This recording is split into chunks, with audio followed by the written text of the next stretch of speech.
Dear students, आज के class में हम लोग देखते हैं कि डाइपोल फील्ड क्या होती है। डाइपोल फील्ड आपकी वो इलेक्ट्रिक फील्ड जो कि आपकी प्रोड्यूस होती है किसी भी डाइपोल की वजह से, वो कहलाती है आपकी इलेक्ट्रिक फील्ड। इलेक्ट्रिक डाइपोल की वजह से जो प्रोड्यूस हो रही है, ठीक है। अब इलेक्ट्रिक डाइपोल की वजह से फील्ड क्यों प्रोड्यूस होती है, आप सारे लोग जानते हो। अगर आपको किसी पॉइंट चार्ज Q की वजह से किसी पॉइंट P पर हमको अगर इलेक्ट्रिक फील्ड निकालनी है तो उसका फॉर्मूला आप लोग पढ़ चुके हो। E is equal to 1/4πε0 capital Q upon R square होता है बेटा, ठीक है। वेक्टर होता है पॉजिटिव चार्ज से दूर की तरफ और नेगेटिव चार्ज की तरफ, इसकी डायरेक्शन होती है। तो दो चीजों पे डिपेंड कर रही है, उस पे टोटल चार्ज पर और पॉइंट और चार्ज के बीच की डिस्टेंस पर। अब डाइपोल को अगर आप ध्यान से देखोगे तो -Q और +Q, टोटल चार्ज कितना हो गया डाइपोल के पास? टोटल चार्ज हो गया आपका 0, ठीक है। लेकिन उसके बाद भी ये कुछ ना कुछ इलेक्ट्रिक फील्ड देता है, ठीक है। वो क्यों देता है? वो इसलिए देता है कि ये जो आपका चार्ज है, ठीक है, इन दोनों चार्ज के बीच में कोई भी ओवरलैप नहीं होता, यानी कि इन दोनों के सेंटर एक दूसरे के साथ में नहीं होते। इन दोनों के सेंटर के बीच में कुछ सेपरेशन होता है, वो बहुत छोटा सा होता है लेकिन वो सेपरेशन होता है। इसकी वजह से इसका इलेक्ट्रिक फील्ड इसके इलेक्ट्रिक फील्ड को पूरी तरह से कैंसिल नहीं कर पाता है, और डाइपोल की वजह से टोटल चार्ज 0 होने के बाद भी यहां पर कुछ ना कुछ इलेक्ट्रिक फील्ड रहता है। अब वो जैसे जैसे डिस्टेंस बढ़ती जाती है वो कम होता जाता है, लेकिन इलेक्ट्रिक फील्ड होता है, ठीक है। तो वो इलेक्ट्रिक फील्ड हम दो तरीके से निकालते हैं, ठीक है, दो पॉइंट्स पर निकालते हैं, एक एक्सियल पॉइंट पर, दूसरा इक्वेटोरियल पॉइंट पर। जब एक्सियल पॉइंट पर निकालते हो तो इलेक्ट्रिक फील्ड इतना होता है, ये आपका डाइपोल मोमेंट है, P आपका हो गया डाइपोल मोमेंट, और ये P है आपका position vector of point, position vector of point, जिस पॉइंट पर हमको इलेक्ट्रिक फील्ड निकालनी है, यह है उसका पोजीशन वेक्टर। तो एक एक करके इसका डेरिवेशन करते हैं। सबसे पहले आज के क्लास में देखते हैं एक्सियल पॉइंट, इक्वेटोरियल पॉइंट की बात अगले क्लास में करेंगे। तो जब हम एक्सियल पॉइंट की बात कर रहे हैं बच्चा, तो एक्सियल पॉइंट का मतलब हो गया कि ये आपका -Q और ये हो गया +Q, -Q +Q, -Q के बाद ये है आपका कोई पॉइंट P। डाइपोल का ये हमने सेंटर माना हुआ है, इस पॉइंट को हम लोग A बोल देते हैं, इसको B बोल देते हैं। ये O से A के बीच की डिस्टेंस A, O से B की बीच की डिस्टेंस A, और A से B की बीच की डिस्टेंस हो गई 2A।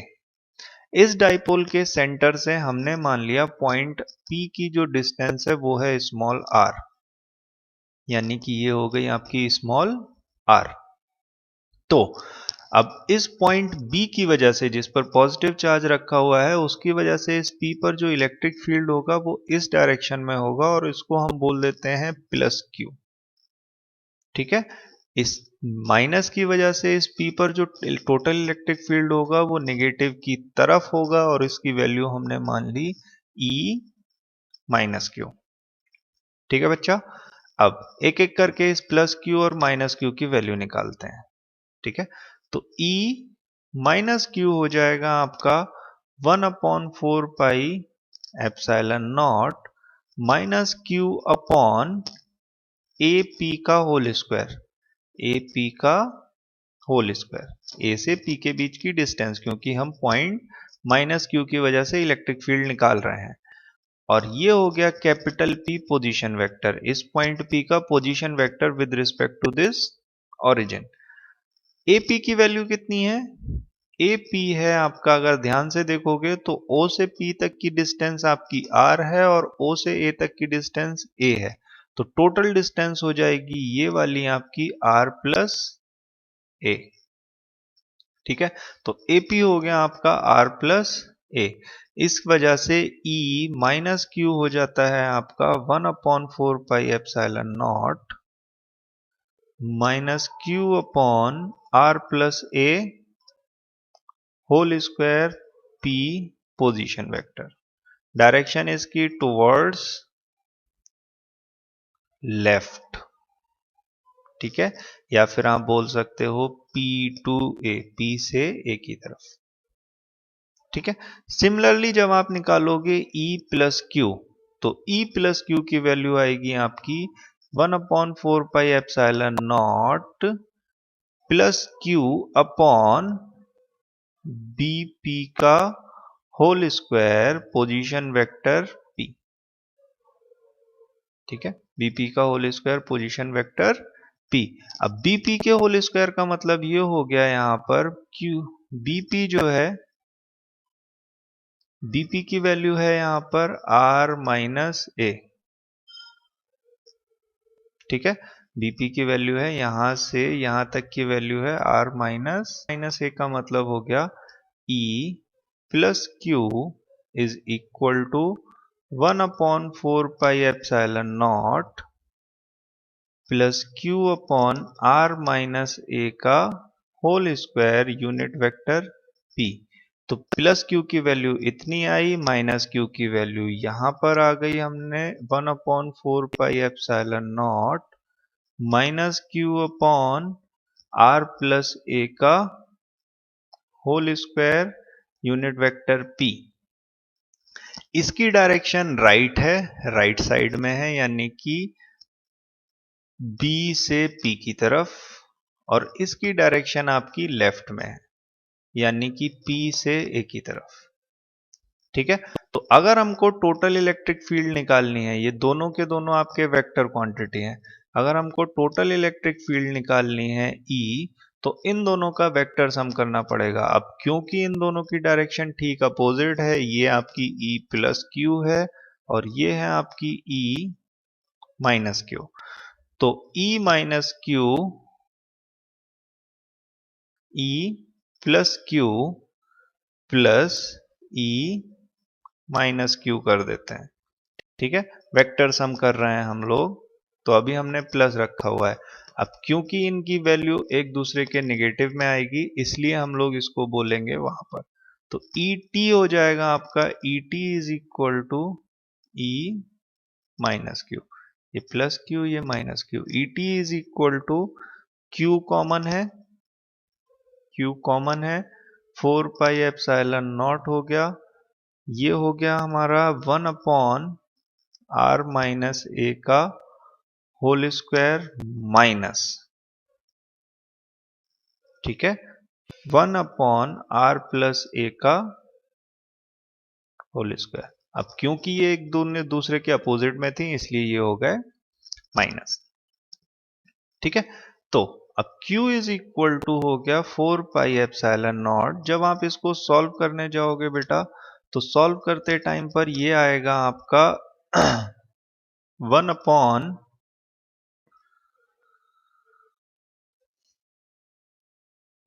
तो ये सॉल्व करते टाइम पर आएगा आपका, जब सॉल्व करोगे इसको, तो ये हो जाएगा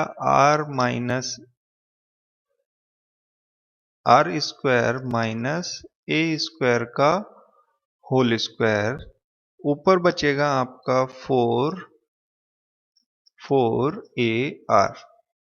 और यूनिट वेक्टर है आपका P, वो सभी जगह लगा हुआ है, ठीक है। तो ये हो गया। अब इस 4a को हमने डिवाइड कर लिया 2a इंटू 2 में, ठीक है, तो 2a, अब ये हो गया 1/4 पाई एप्सिलॉन नॉट, इसको हम लिख लेते हैं 2a Q into 2R upon R square minus A square का whole square unit vector P। जब हम इसको सॉल्व करने जाएंगे बच्चा, तो आप ये देख सकते हो 2a क्यू हो जाता है आपका डाइपोल मोमेंट, तो इसकी वैल्यू आ गई 1/4 pi epsilon not small p into 2R upon R square minus A square का whole square unit vector P।